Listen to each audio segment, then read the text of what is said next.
Joining us now is Kachi Ofia with stories trending around the world. Hello, Kachi. Good morning. Good morning, Dr. Abati. Good morning, Tundun. Good morning, viewers. You are welcome to What's Trending. Let us take a look at the stories trending today. Now, footage has shown the moment that the Reverend Father James Anelu, the parish priest of the Holy Trinity Catholic Church Ewowa in Ikorodu, Lagos, Nigeria, banned Igbo songs in his parish, arguing that the excesses of Igbo must be contained. Now, the Catholic Archbishop of Lagos, Alfred Martins, in a disclaimer to that decision, directed the priest to proceed on an indefinite leave of absence. So it was learned that he had angrily stopped a soul lifting chorus during the second collection, noting that the Igbos cannot keep dominating other people in his Catholic parish. In fact, one of the videos from the scene showed where the church members revolting shortly after he announced the ban, and then, this led to some chaos in the church. The priest stood his ground, however, and threatened members with the wrath of God, and also told them that if he goes to Ekolobia and starts speaking Yoruba, that the people would stone him. Now, quite honestly, this story has been received with so many harsh reactions. I mean, he tried to even narrate an incident where he went for a burial mass in the southeast, and he was denied the chance to say the mass because he cannot speak Igbo. And then he went on to ask why Igbos will be singing Igbo songs in a church in Lagos, and then questioned if the plan is to drive other tribes away from the church, claiming that the Spirit of God recognizes only geographical languages of the parish. Obviously, the parish head had to basically suspend him because he felt his reactions were very, very tribalistic, and it just does not in any way support the morals that the church is trying to push forward. Okay, very quickly, let me take that on. I think this is an unfortunate development because the church is supposed to be a place of unity, not a place of division. And what the Christian doctrine says is that, the scriptures speak to all languages among the Gentiles, among the communities of the world. So it's unfortunate that you have a Reverend Father, Peter Anelu, who is now, trying to say you cannot speak Igbo or sing in Igbo in the church over which you preside. Unfortunately, Igbos constitute the majority of persons of the Catholic faith in Nigeria. And there are many parts of Lagos. This happened in Ikorodu. So Ikorodu is between East Lagos State, where you have, people of Igbo extraction. So if you look at the demographics of that church, it is possible that there are possibly, more Igbos in that church, and they sing Igbo songs. Now, if you look at even other churches that are in basically Yoruba or some other ethnic group locations, these days, in these churches, people sing in any language. Even if they don't understand it, they dance to the rhythm. And I think it's because the priest is bringing politics to the church, ethnic politics, the politics of division to the church. That's why the Catholic Archbishop of Lagos acted swiftly and sent him on suspension. The second part of it is, of course, that it is very sensitive. Igbos feel marginalized in this country. Not just in politics, in other ways. Many Igbo analysts insist that the civil war has not yet ended. So to carry the civil war to a place of worship, that in itself is scandalous. And I hope that the Catholic Church will see the need to offer an explanation in terms of how this particular priest has been subjected to due process within the disciplinary protocols of the Catholic Church itself. And then the third point, of course, is to note that, look, this Christian religion was inherited from the colonialists who brought the Bible. They gave us the Bible, they took away our resources. Now, that Christian religion and the mode of worship had been adapted over the years. Once upon a time in the Catholic Church, they spoke only Latin. But the church evolved in the colonies, and they started speaking in other languages. Even the Anglican denomination and other denominations, once upon a time, they were not using local songs. They were not drumming. The Anglican church was not organizing vigils. But when the Pentecostal churches began to take away the congregation from these traditional churches, they too adapted. They too started giving out white handkerchiefs. Okay? Nobody has misbehaved over that. So even the mode of worship is an evolving process. So I think this Reverend Father Anelu, in his education, and it's good that the Catholic Church of Lagos acted swiftly before he disperses the flock. And that was why his instruction, he was saying that if they sing Igbo songs, they will incur the wrath of God. Where is that written? In the Catholic doctrine. This is, those people they call end-time pastors. There is one famous one, Mommy Gio. So you see, some other pastors are beginning to emulate the example of Mommy Gio. They are the ones who know when God is angry or when God is happy. So I think there must be more discipline in the church, whether it is Pentecostal or it is the traditional, churches. Well, just because this case involves tit for tat, I will actually comment on it. The fact of the matter is it appears that the Reverend Father is feeling a misplaced sense of anger. He was offended at being banned from participating in the manner that he wanted to because he does not speak Igbo, and he's taking out that anger on his Igbo congregants, which is completely wrong for him to have done. And it's very important that the Catholic Church stepped in, because what the Church is interested in, really, is building a unified body of Christ, not for anybody to be so divisive. The fact of the matter is he made a really incendiary comment, and I do think that whatever disciplinary measures are taken will be in order.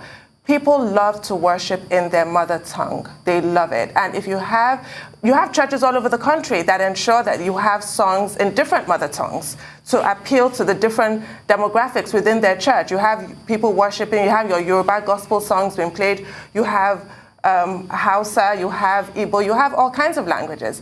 And the fact is, as Dr. Abati has said, you don't even have to understand the language of a song to fall in love with it. You have, and the Igbo gospel songs, I haven't the foggiest idea what they're talking about, but I love those songs because they move you on some level. And it even just goes to the success of Afrobeats music internationally. Half of the audience don't have a clue what they're singing about, but they enjoy the music. So it's really unfortunate that from the pulpit you have this kind of rhetoric. We see it all the time. We see it in politics. We see it on social media. Well, those who use social media see it on social media. I don't use social media. But you go to the church for a sanctuary. Imagine being an Igbo congregant in that church. What a slap in the face to not even be accepted in your church of all places. So yeah, I'm completely in support of the fact that he's been disciplined.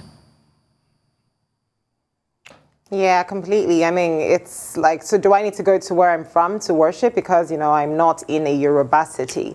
But anyway, let us speak about the fact that reactions have trailed Vice President Yemi Osinbajo's condolence visit to the family of 5-year-old Hanifa Abubakar, the late Hanifa Abubakar, in Kano, which happened on the 8th of February. Now, Hanifa was kidnapped last December by her school proprietor, who later killed her and buried her remains in the school compound. Now, with regards to this story, the reactions trailing stem mainly from the fact that this is not an isolated case. I mean, they're asking who will visit all the other families who have lost children to the unstable security space in Nigeria. I mean, there's a plethora of other cases if we want to begin to speak about them. So for a lot of people, it's really hard to applaud this without thinking whose visit is next. But for me, these are foundational issues that just produce chain reactions that require solutions. Either way, while we're still trying to deal with those foundational issues, it is great to have the VP show his humanity through this visit. I mean, we can't ignore that. Yeah, I mean, I think it's commendable that the Vice President went to visit the family. I don't understand why that's controversial at all, quite frankly. I mean, damned if you do, damned if you don't. This instinct to constantly criticize, even something of the most noble intentions, even the most simple gesture, I think is quite worrisome. The fact is that this tragedy happened and he visited. It's commendable. The fact that it happens all too often is a tragedy in this country and a shame to this country. But that does not mean, because of that, because there's so many families to visit, you then sit on your hands. I mean, really, we had this conversation before, Kachi. You brought this story about how the Kano State government closed all the private schools, and even that was a problem. Everything is always a problem. They're constant, critics. The fact of the matter is that a lot of people can attest, people that work in education, people who are sending children to school, even things like COVID-19 regulations. When they are not obeyed, the governments of different states, the Ministry of Education in different states will go to the school and sort of try and reprimand them. There's some people who have had stickers in the front of their school. They get letters, warning letters. What do those schools do often? They just rip the sticker off. The gate man at the school will be instructed, don't collect the letter. So this whole idea of, oh, the government closed down the school, or why did they do that, that's excessive. If all schools were closed and all tools down, the first time this kind of disaster happened, we might not have gotten to the point now where there's so many. I like this poem by W.H. Auden, Stop All the Clocks, also called Funeral Blues. Never mind the fact that he wrote it as a parody, but literally it was talking about the passing of a loved one. And stop all the clocks, everything should just stop. Traffic wardens shouldn't wear white gloves, they should wear black gloves, as in because the person that you love has died. And that's the approach that we need to have. Each loss in this country is a complete disaster. As a nation, we are robbed. It's not just a family, and we need to treat it like that going forward. A child, 5-year-old, attending Noble Kids Academy, set up by a man called Abdul Malik Tanko, was abducted by the proprietor of that school, the said Tanko. After she was abducted, 5 days later, she was killed.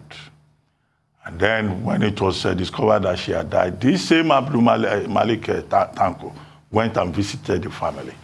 Nothing can be more tragic than the death of Hanifa Abubakar, the 5-year-old girl who was murdered by the man who was supposed to help look after her. I mean, the most horrendous story that we have heard for a very long time. So for the vice president to go there while he was in Kano to attend the 53rd conference of the National Law Teachers Association. And then he went and visited his family. He took advantage of the opportunity of his presence to go and condole with the family. So as a demonstration of empathy and, delivering both his own message and the message of the president to that family, I don't see anything that is wrong in it. And I think even the family, the father of the child himself was overwhelmed. He said he was speechless because he couldn't believe that somebody in his kind of humble situation, his plight will be recognized by the president and vice president of Nigeria, and he will receive the vice president of Nigeria in his home. The vice president on that occasion was accompanied by the governor of Kano State. I sincerely hope that this will not be the first time that the governor of Kano State would visit that family, because it will look like he just tagged along. Because this is an incident that occurred in his own domain, in his own jurisdiction. But I hope he didn't go there, just out of a sense of duty to accompany the vice president who happened to be in Kano State at the time. The third question, why is there some criticism, some disquiet about this? I think it's because last Friday, ahead of the visit by the vice president, the Osinbajo support group, those people who call themselves democratic reformers, who are saying they will give the vice president an ultimatum to throw its hat into the ring for the presidential election in 2023. They were the first to visit. They were there on Friday. And when they visited, they probably made a promise that the vice president will also be on his way. So at one level, the critics are saying that perhaps this is part of a political preparation. The vice president trying to project himself so that he will be seen to be doing very well. But in any case, that's an assumption. That's also speculative. What we can hold on to concretely is that he visited. The second level of criticism has to do with the incident of Sylvester Oromoni. People are saying, those criticizing the vice president, that, there was also the sad incident of Sylvester Oromoni and the family. Why did the vice president not deem it necessary to visit? So I think in Nigeria, everything is politicized. Conspiracy theories are constructed around everything. And that's what we're dealing with here. And I think it's so strange and it's a statement on the state of our minds in Nigeria, that people will think that even something as death or grief should assume a federal character. So if it's a federal character demand, then the vice president will have to visit every family that is bereaved. But in terms of symbolism, in terms of leadership, I think that the visit to that family that has been heavily traumatized by the evil conduct of a man who was supposed to be a kind person standing in local parties, in my view, is in order. And I don't think that whatever other people may say, I think that the vice president has done well. Yeah, well, it's interesting you'd mentioned Sylvester Romani. Now, let's still speaking of these certain unstable security situations, and as the facts of his case are still being debated, let's speak of another Nigerian who was killed, Timothy Adegoke. He is, or rather his case is another that has garnered major public attention, especially now that the Nigeria Police Force has withdrawn the case against the owner of the hotels and resort, Ile Ife, Rahmon Adedoyin. Now, apart from him, there are 6 others that are charged with the murder of Timothy Adegoke, a master's degree student of the Obafemi Awolowo University, who died at the hotel on the 6th of November 2021. Now, the deceased, he resided in Abuja, but he traveled to Ile Ife for his examination and lodged at the hotel, where he allegedly died and was subsequently buried by the hotel management in a shallow grave without the knowledge of his family or the police. So in an application filed at the Abuja High Court on Monday, the police said that it wishes to discontinue all proceedings in the murder case so as to allow it to carry out further investigation. Now, as at the time when this was announced, there was complete outrage with a lot of people saying, why are they withdrawing the case? What's going to happen? It is important to note that this withdrawal was done in order to allow the case and Adedoyin's rearrangement in Osun State where the incident occurred. Yes, the High Court in Osun State, the FCT High Court, they're under the same jurisdiction, but the case did happen in Osun State. So perhaps the investigations and, trials that needed to be conducted here in Abuja have been concluded. So they would like to take the case back to Osun State, where I'm sure we will see some more progress in it. So it does not mean that the case is over. Far from it, in fact. Enough information on this to comment on it, but I will say that notice of discontinuation was brought pursuant to Section 108 of the Administration of Criminal Justice Act, and that the provisions of that section might cause some concern. It says, I'm going to try and make it short, in any trial or proceeding before a court, a prosecutor may, or on the instruction of the Attorney General of the Federation, blah, blah, at any stage before the judgment is pronounced, withdraw the charge against the defendant, either generally or in respect of one or more of the offenses with which the defendant is charged. And if it's withdrawn before the defendant is called upon to make his defense, he shall be discharged of the offense. If it's withdrawn after, he will be acquitted of the offense. So that might cause some concern. However, Section 108, subsection 5 says, a discharge of a defendant under this section does not operate as a bar to subsequent proceedings against him on account of the same facts, except as otherwise provided under this section. So it's not, the details are fuzzy. I don't want to speculate on this matter. It is causing some concern, especially because of the fact that no matter how you slice it, a man has died. Somebody lost his life. He was buried in a shallow grave. So it does show definitely some kind of criminal liability arises in this matter. So this kind of an action here will raise questions about whether or not the deceased and his family will actually get justice. But, subsection 5 does say that charges can still be brought at a later date. In fact, the whole idea of the notice of discontinuance was for fresh charges to be filed. Because Femi Falana, SAN, who had been approached by the Adegoke family to take up the case, had written to the Inspector General of Police to raise questions of jurisdiction. That Osun State, Muro Osun State being the place where the crime was committed, that Osun State is the place where jurisdiction holds, and not in the federal capital territory high court to which the case had been transferred. And in law, jurisdiction is everything about the case. And jurisdiction is an issue that can be raised in a particular matter, either before, during, or after the case. And it's on the basis of that Section 108 of ACJA 2015, the very last law that the very last bill that President Jonathan assented to on May 29, 2015, which is meant to clean up the criminal justice administration system. So the police, they now say they will continue with investigations. They will file fresh charges.